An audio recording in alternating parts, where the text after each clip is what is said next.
Greetings, friends and followers. This is Nurses Talking. I am Dale Barzi. As always, if you like what you see and hear, subscribe, leave us a comment, and let us know what you think. Here on Nurses Talking, we speak to nurses anywhere in the world and at any stage in their nursing journey, from students to retirees and anywhere in between. And today I'm very pleased to welcome Alfreda Whitley. Alfreda has been licensed by the Texas Board of Nursing since 2002. She's a compliance nurse, a certified legal nurse consultant, a speaker, a coach, and a best-selling author. Welcome, Alfreda. Thank you, Dale. Thank you so much for having me. It's my pleasure. I always want to know first and foremost why people are nurses. So why are you a nurse? I entered healthcare as a patient. So as a school-age child, I had experienced seizures, which required me to go in every 3 or 4 weeks to get labs drawn to make sure things were at therapeutic level and they were not at toxic levels. And that's what really opened my eyes on being a healthcare provider, my desire to give back to patients as someone had given to me. Oh, wow. Wow. That's quite a story. So is it like even from your earliest memories, you're constantly going back and forth to the hospital? Yes, I was.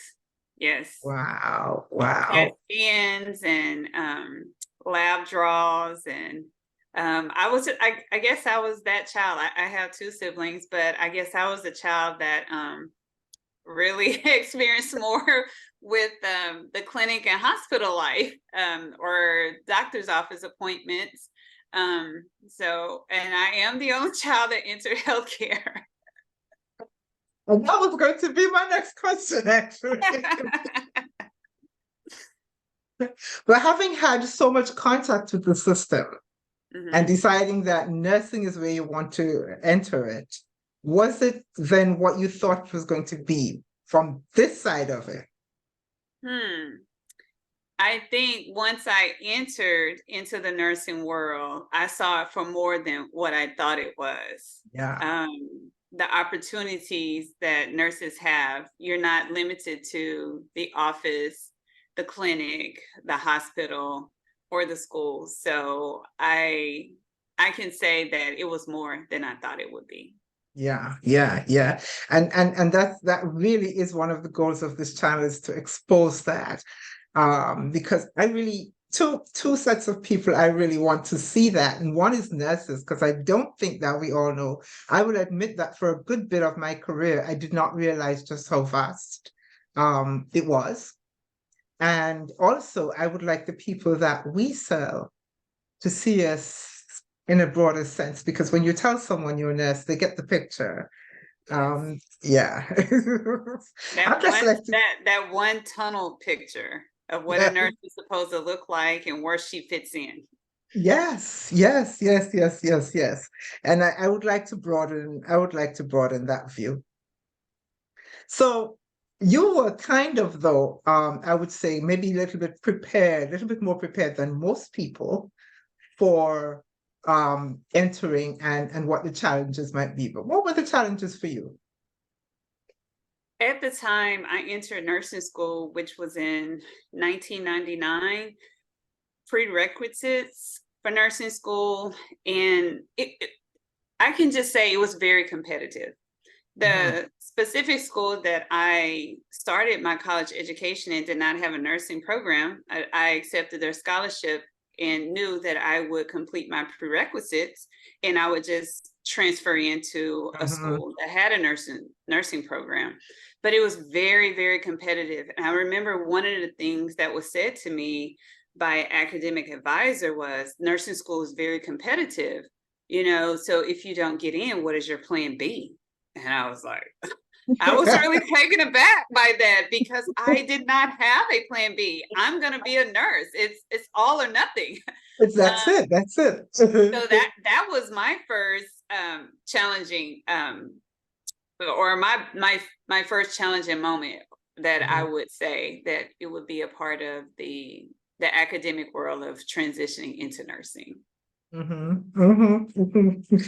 that can be. And then also, once you get there, even in nursing school, and I will acknowledge that my nursing school is like, I've been a registered nurse for 49 years. So, my nursing school days have been way, way back. But even then, um, it challenged you. It did. It Mhm. did. It challenged you quite a bit. So what areas have you worked?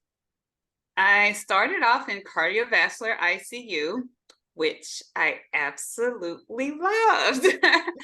um, I really feel like it was a great place for me to start my foundation in nursing. It was a very high acuity patient Mm-hmm. population. I took care of transplant patients, heart and lungs. I took care of patients on balloon pumps, patients that were flown in with these um, fatal aneurysms that no one else would touch. I mean, they were really, really sick. And I learned a lot. Um, that hospital, specific hospital I worked for, I came in my last year in nursing school and navigated to critical care as my first opportunity. And I loved it. I can say I loved it. I felt like it helped me put together the heart and the brain and the lung connection quite well, working with titrating drips.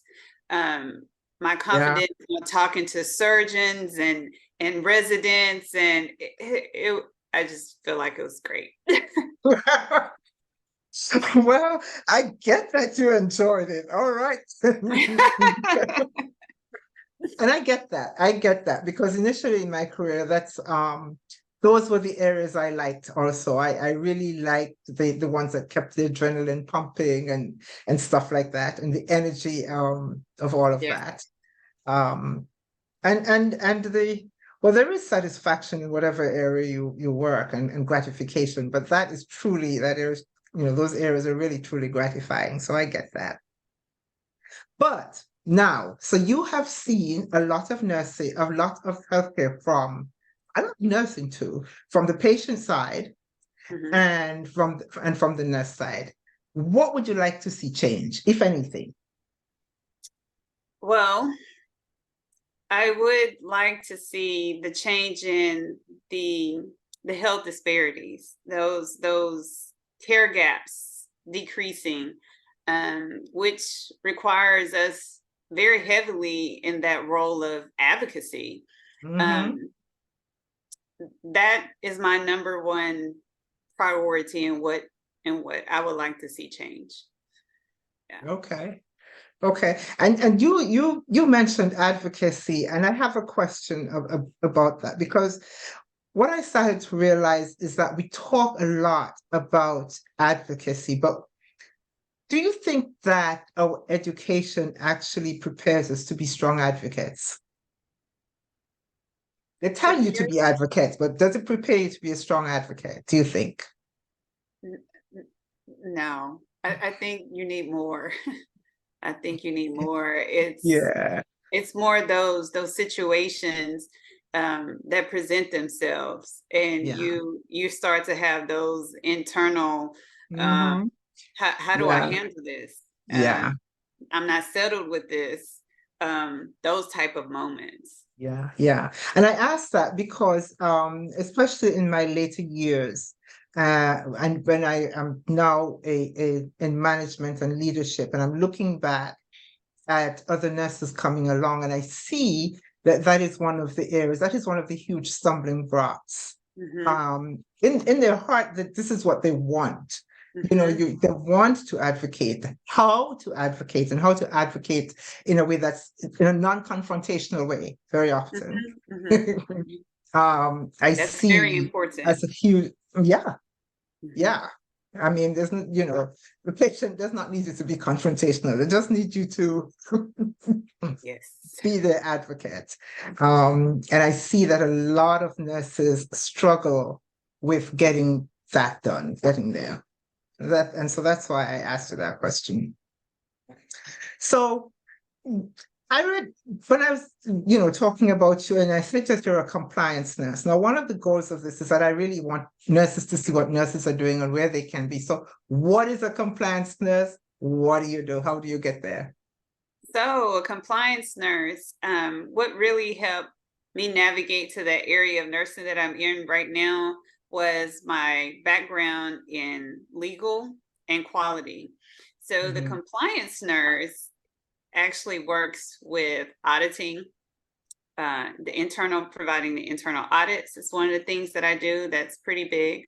Also, staying up to date and abreast on changes in healthcare rules and regulations Mhm. with our carriers, CMS, which we know changes things quite frequently. Every time you blink. Yes. Yes, and just staying up to date on those type of measures, updating the providers on changes. So Mhm. there's a big role in educating the providers and the staff that comes Mhm. with that role as Mhm. well. Yeah, yeah. So I know you audit. What are some of the big things that you see when you're auditing? Or some of the big red flags that are fairly consistent that people do? Um, that we'll just say documentation, right? That's Okay. pretty broad. So the main thing is we have to make sure what we have in our head, we're Yeah. painting the picture, right? Hmm. Because Hmm. carriers and these insurance providers and the patients don't understand what you saw in your picture, right? Yeah. When the patient moves on and goes to another provider or they're having surgery clearance, they need to make sure that provider needs to know what you had in your head. So we need to Yes. put all those puzzle pieces together. So I would say the number one thing would be documented, just making sure, not necessarily we dot all the I's and cross all the T's, we paint an accurate picture. Internet. Yeah. Yes. Yes. Yes. Yes. Yes. Yes. Yes. Um, and that is so important. That is so important because, you know, 6 months down the road, a year down the road, you don't remember, and you're trying, So yeah, and as you say, other people need to be able to see the picture that you had. So that's it's huge. It's huge. What would you say at this point? Because I know you have so many other things coming back here. Well, what would you say is your greatest achievement so far? My greatest achievement so far. I I don't know. I keep making goals for myself. But one of the things that I use to remind myself that I can do challenging things, um, Okay. I went I went back to school to obtain my MBA. And Hmm. I initially started that path in 2009, but life happened, family grew, and I put it on pause. And I jumped back in 2019. And at the time, our family lived in Arizona. Hmm. And we moved back to Texas in 2020 while I was in grad school, Hmm. with the family, and working full time. And there was a pandemic. Hmm. Hmm. Hmm. There was a pandemic. So I successfully completed grad school during all of that, but there is definitely a reminder there that I can do challenging things. That was one of the greatest challenges. And I use that experience to encourage others that, hey, you're in school, it's okay to take a break, but it should be like a one semester type of thing, and to jump back in. Life is going to happen. The That is gonna. challenges are going to grow. Yes. Just take a Yeah. small break and get back in. It's going to cost you less financially, and it's In going the to end. cost you less time. There's so many variables there. Yeah. But that is definitely one of the things that I share with others. I've had an opportunity here lately to start talking to more students. Um, to mentor, and I point one of those things out, but Yeah. um, I'm not gonna say that I'm finished in the education world. I've already looked into other programs for doctoral with a specific Hmm. focus on leadership. I'm still looking to build on certifications. So, but right now that was a tough time for me. That 2019-2020 shift, and that I would say is my reminder that hey, you can do tough things. So. Yeah, I'm glad that you did. I asked that question, and typically I ask it of almost everyone, because I Mm. think that as nurses, and particularly as female nurses, we tend to just do stuff and move on. Don't remember to stop and give ourselves credit for what we've done. We just kind of accept it like, okay, that's it, and move to the next thing. Or, and I really think that it's important to recognize the steps we've taken and how, it's not easy. It's not. It is not easy. So, it is not easy. So every now and then, just stop and just give yourself a little pat because you did it. Yes. Good. Yes. You did a You good did good. job. Yeah. You did good. So looking forward though, one of the things that has happened, and over my career, nursing has changed. It Mhm. has evolved into all kinds of things and changed a lot and changed in how we see ourselves and all of that. And now, I mean, here comes all kinds of other things. And this is, becoming entrepreneurs and branching out into many other fields and standing on their own feet. What do you think nursing looks like in about 10 years? What Wow. would you like to see? I would like to see more nurses coming in. I know that admissions are down. I shouldn't say admission, enrollment. Enrollment is Enrollments are down.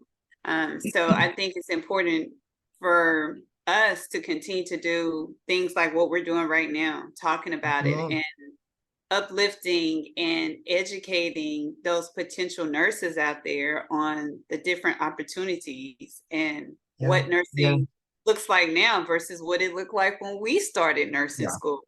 yeah. Um, and I definitely see more nurses using that experience and those and capitalizing on those opportunities for entrepreneurship.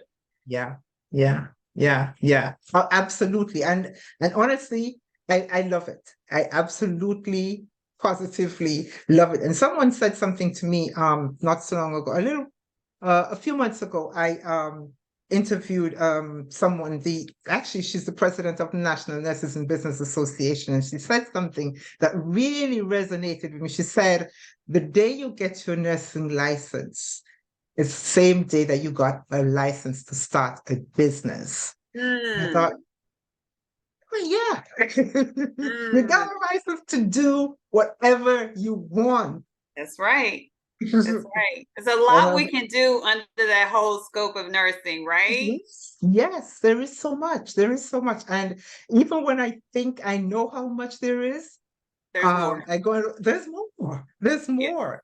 Yeah, there's absolutely more. I remember way back when, Um, I took a job many, many years ago as a director for a plasmapheresis center. This was like, and someone fairly close to me said, very as if I offended her, which hey, as if I offended her. She says, "Well, that is not what you were trained to do." Hmm. Miss Lady, you're not a nurse. You don't know what I was trained to Wow. do. Wow. People have that still, that idea that because you're not working in the traditional sense, you have stepped away from what you were educated / trained to do. And you haven't. You're still a nurse. Right. Right. I mean, the whole advanced nursing scope. I mean, I feel like that people have no idea. I know. I know. Their thoughts, they have this limited box in which they put nurses in, and they have Yeah. no idea. I Yeah. went to a local health food store just a couple of hours ago, and there was a nurse in there set up in the health food store for IV hydration. Yeah. See, yeah.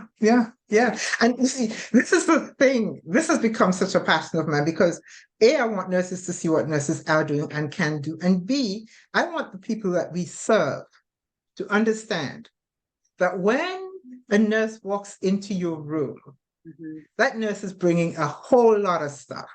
They're bringing observation skills that you can't even imagine, and assessment skills that you haven't even thought of, and between the observation and the assessment, they have already made a plan.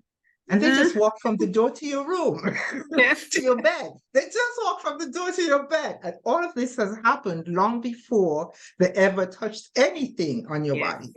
Yes. That nursing brain.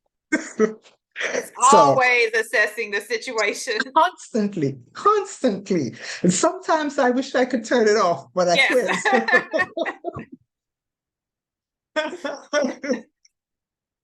Well, at least I've learned not to point out the veins now. I'm like, ooh, that one looks so nice. Yes. Oh my goodness. And you see, here is the thing. That just brings me to my next question, because I was saying, I am now at the point where I can spot a nurse.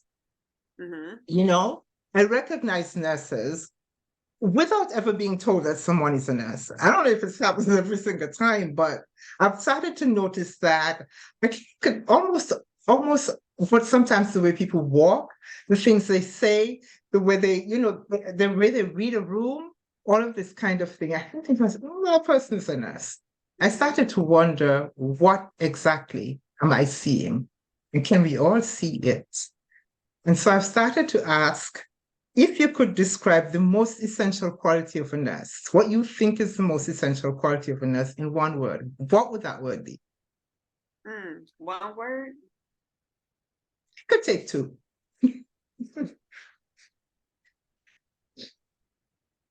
Processing. Processing? Okay. Forever processing things. Yes, they're analyzing and they're prioritizing. So it's the way that they process things, right? That's what if I said one word, it would be processing. Yep, yeah. We do it constantly. The way they wash their hands, is processing.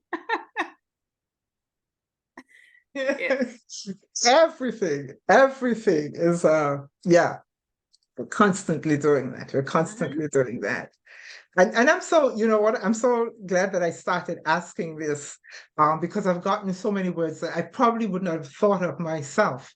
And every single one of them actually is true, is true of a nurse. Every single one of them is true of a nurse. So one more thing. We, again, as nurses, we tend to put everyone else first. Everybody else. And if you look at our calendars and what we did for the day, very often we don't appear anywhere on that calendar or in our activities for the day, except for the doing part. Yes. And we leave ourselves out. And so I've started asking, what does self-care mean to you? Self-care for me is eating good and staying active. So from day to day, that being active looks different. Some days are better than others, but I'm committed right now to 3 to 4 days. I actually will go to the gym, and I don't miss Monday. That's a commitment. Don't skip a Monday. But those I would say are my most important things that I can do to myself. If I can name a third thing, it would be rest. Okay. Yeah. And absolutely. I feel like if you do those 3 things, you're going to eliminate so much of that whole inflammatory process that starts all the bad things, right? Yes. And you touched on 3 of the most important things to me, because I say always, if you don't do anything else, please move. Yes. Anything else at all, move. But also you mentioned rest. And rest is hard. It is. Rest is hard because, You're trying to do it all. Yes, absolutely. you're trying to do it all. And it's a difficult thing to rest your body and your mind, because rest, Yes. you can rest your body all you want, or you can think you're resting your body all you want. If your mind is not at rest, your body isn't really at rest. It may not be moving, but it isn't really at rest. And so rest is hard, but we can do that. Yes, we can. We I take my can do it. magnesium at night, and I usually sleep pretty soundly. Once I hit the pillow, I'm good. So you think that might be that's definitely a parent thing, but that might also be, and when I say a parent, I'm literally just talking about mothers. I don't know, but also it might be a nurse thing, that we learn to sleep when we can. Yes, yes. Yeah, I yeah. also think that nursing on our ability to delegate is important. Learn Yes. to delegate in your house. So you're not wearing so many hats and you're not doing so many things. It's a collaborative effort, and we all work together. Delegate. I am guilty. I am guilty. I'm guilty. That's something I've always had to work on, because I'm like, I'll just do it. And I literally have to stop myself almost Yes. physically, and then walk away, because if I don't walk away, I'm going to end up right where I was with them. Yes. Yeah. Like, I just need to do this one part and I can step away. And then Yeah. it starts to build. So Oh dear. One last thing I want to ask you about, Alfreda. You're a legal nurse consultant. yes. Why that? Why that? Mhm. I jumped into the legal nurse consultant world when I moved to Arizona. And even though I had such a great critical care background, I could not locate a job. I moved to Arizona during the summer when most of the snowbirds leave. So it's very transitional to population. The patient census is really low. I knew that I had to stay active to maintain an active license. And I jumped into getting a certification. I'm like, you're gonna have to get a job, or you're gonna have to go to school. You gotta do something, or you're not gonna get a license. So I obtained certification then and jumped into that world. And again, as open, I'm a legal nurse. This is pretty cool. Which that critical care background helped me so much. Yeah. And navigating through the medical records, and working with doctors that the client later, or the attorney later, obtained for a expert. I had the confidence that I needed to talk. This is a doctor. I'm used to talking to doctors. It's no big deal. They're a lot easier to talk to than some other people, but yeah, I can talk to a doctor. And so that also opened my eyes and helped me navigate into quality, risk management. Yeah. And once I entered that aspect of nursing as a legal nurse, I saw too that sometimes bad things happen to good people, right? Just because bad things happen doesn't mean that there was malpractice or something was done maliciously. It really opened my eyes on, hey, how can I help other nurses or other healthcare providers mitigate their risk? Yeah. You know? And it's been a really good role to help navigate me in mentoring, as well as being an advocate. So Yeah. I really enjoy it a lot. And I enjoy investigating and really getting to that needle in the haystack. That is pretty cool. That is pretty cool. Because sometimes you can be really walking a legal tightrope. So that is pretty cool. Yeah. Before we go, Alfreda, is there any gem you'd like to leave us with? Any gem I would like to leave you with? Nurses can do anything do not let anyone tell you that you do not have the skills or experience to do whatever it is you desire to do.